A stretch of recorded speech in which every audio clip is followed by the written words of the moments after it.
السلام علیکم، Asia 41 news کے ساتھ میں ہوں آپ کی میزبان امنا آباز۔ خبر شامل کرتے ہیں جھنگ سے۔ ہمارے رپورٹر رانا شاہد کے مطابق سفاک اور ظالم انسان مولوی کاشف نامی اس شخص نے ظلم کی انتہا کر دی۔ اپنی بیوی کو بے گناہ مار مار کر لہو لہان کرنا موصوف کا پیشہ بن گیا۔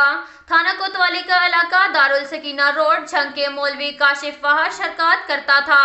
اس کی وجہ سے بچی 8 ماہ میں پیدا ہونے کے بعد فوت ہو گئی۔ لڑکی کا کہنا ہے کہ مجھ سے زبردستی غلط حرکات کرتا تھا اور میں بات نہ مانوں تو مارتا پیٹتا ہے۔ آج جان سے مارنے لگا تو اس کی بیوی نے 15 پر کال کر کے پولیس کو بلایا اور پولیس کے آنے کے بعد اس کی بیوی کی جان بخشی ہوئی۔ مولوی فرار ہو گیا۔ اس کی بیوی نے ڈی پی او، ڈی سی او اور وزیر اعلیٰ پنجاب سے اپیل کی ہے کہ میری اس سے جان چھڑائی جائے اور مجھے انصاف دیا جائے۔ اس کے ساتھ ساتھ ایک اور خبر شامل کرتے ہیں جھنگ سے۔ ہمارے رپورٹر رانا شاہد کے مطابق ضلع انتظامیہ ان ایکشن کورونا ویکسین نہ لگوانے والے اور ایس او پیز کا خیال نہ رکھنے والے متعدد دکانداروں کو وارننگ دی اور 3 دکانوں کو سیل کر دیا گیا۔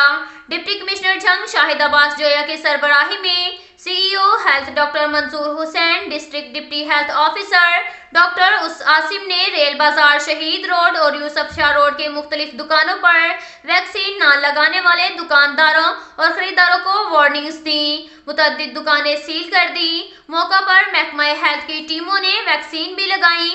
ٹائیگر فورس والنٹیئر بھی تمام ایکٹیویٹی میں انتظامیہ کے ساتھ موجود رہے۔ گزشتہ ہفتے ڈپٹی کمشنر نے کورونا ویکسینیشن کے لیے task force doctor Asim Raza, deputy district health officer Jhang کو سونپی تھی۔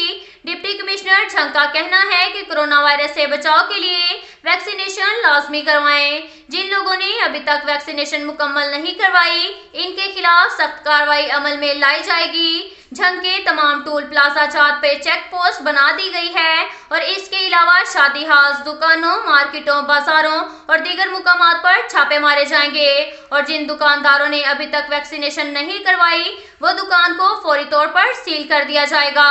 اس لیے تاجر برادری اور شہریوں سے گزارش ہے کہ کورونا ویکسینیشن کا عمل جلد سے جلد مکمل کروائیں ورنہ ان کو کسی قسم کی رعایت نہیں دی جائے گی، کیونکہ کورونا وائرس سے بچاؤ کا مکمل حل صرف ویکسین ہے۔ اب تک کے لیے اتنا ہی کافی ہے۔ ملتے ہیں اگلے بلیٹن میں، ہمارے ساتھ رہیے گا۔